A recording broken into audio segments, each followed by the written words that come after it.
Do we finally have a class-based game where people equally want to play all of the options? Surely not.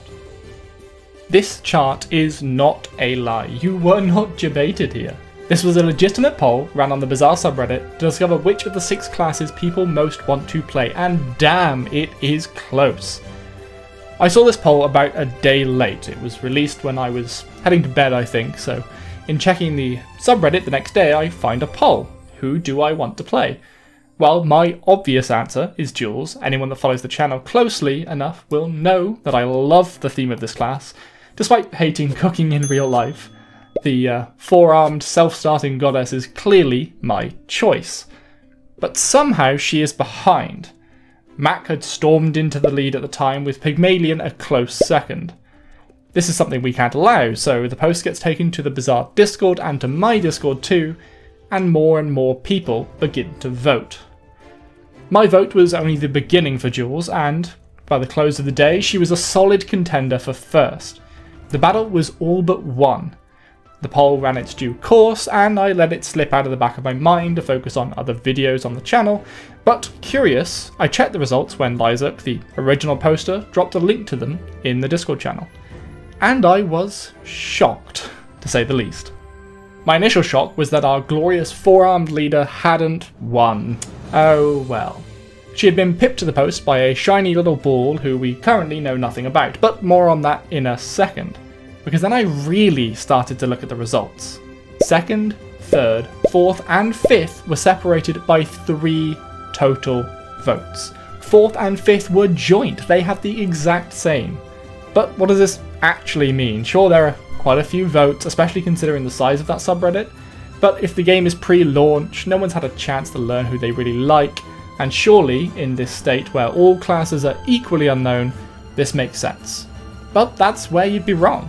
For Vanessa and Pygmalion, we basically know all of their cards, at least one version of them, if not the final. We know their archetypes, we know some of their core synergies and strategies, and we've seen a bunch of games from both of them thanks to Reynad's streams. But Jules and Stell, we only know a handful of their cards and their base mechanics. And then Mac and Dooley, both massively outperforming, seeing as we know nothing about them, other than their design and perhaps some of the theming of their cards. Mac might be making potions and poisons, and Dooley might be making things, or at least seems to be collecting an army of robots like the lovable Micro Dave. It was how close all of these classes were, despite us knowing varying amounts about them, that stood out to me. Even with the skewed knowledge, people equally want to play the classes they do know, and the ones they don't, based off of theming, revealed cards, and projected rumours. I have never seen a player base so perfectly balanced across a large portion of their classes. No matter what you look at, a MOBA with over 100 heroes to something more bare bones like pen and paper Dungeons and Dragons, with just a handful of classes. And everything in between, all of these things, have a massive skew of classes, heroes, champions or dingbits or whatever you call them, that people prefer to play. And sure, we have 1 or 2 outliers here, but that mid-pack is obscenely close. It must be a heartwarming symbol to the developers and designers whose blood, sweat and tears went into making all 6 of these classes as appealing and as balanced as possible. And they can at least see, from our outside perception at least, that they've done a damn good job of it. Of course, I can't look at this graph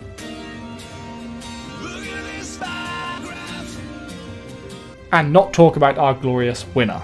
The champion of people, proprietor of hearts, maker of dreams, the little roly-poly lovable bot, Dooley.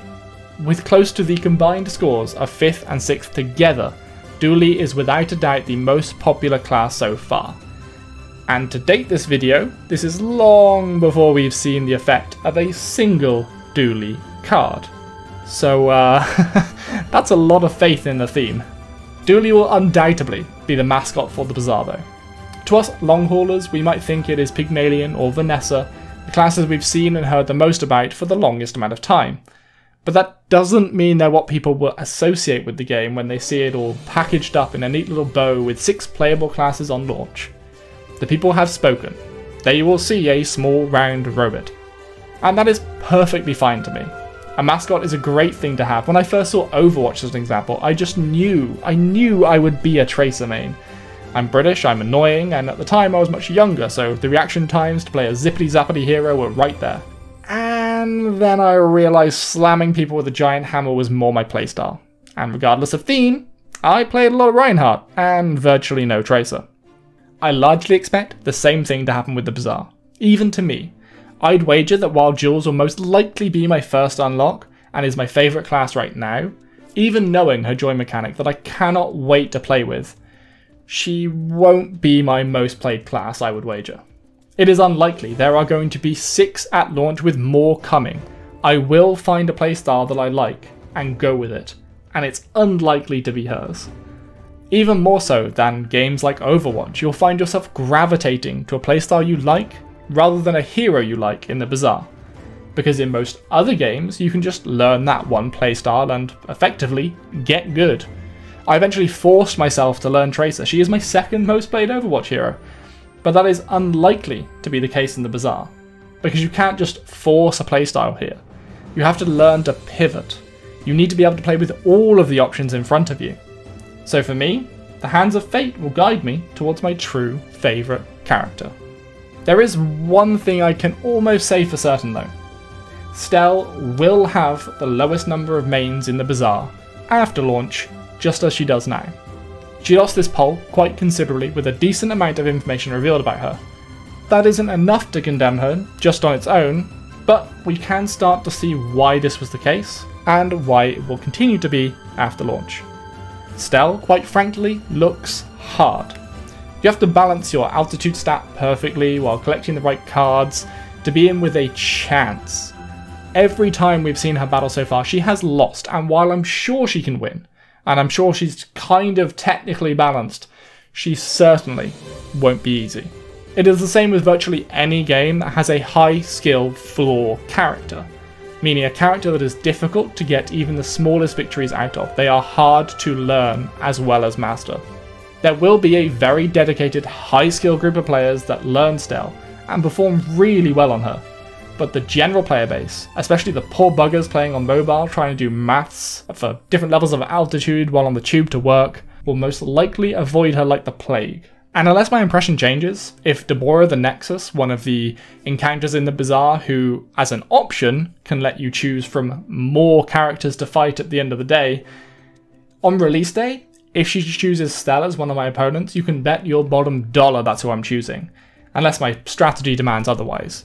Because I doubt any poor sucker on day 1 would have mastered the brilliance behind Stell.